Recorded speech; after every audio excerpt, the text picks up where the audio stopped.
सध्याच्या दुनियेत ना पर्सनल ब्रँडिंग खूप जास्त महत्वाचं आहे.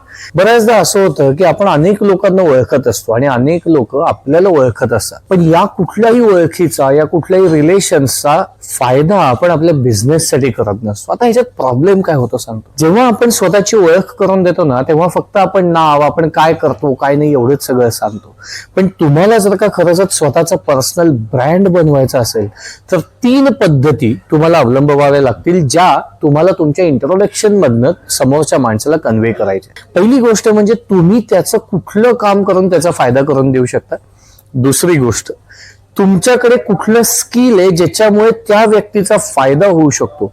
आणि तिसरी गोष्ट, तुम्ही दोघं एकत्र येऊन काय बेटर करू शकता ज्याच्यामुळे दोघांनाही फायदा होईल. या 3 गोष्टींना जर का तुम्ही तुमच्या इंट्रोडक्शन मध्ये, तुमच्या बोलण्यामध्ये प्रेझेंट करत नसाल तर तुमच्या व्यवसायाचा आणि तुमचा कधीच ब्रँड बनणार नाही.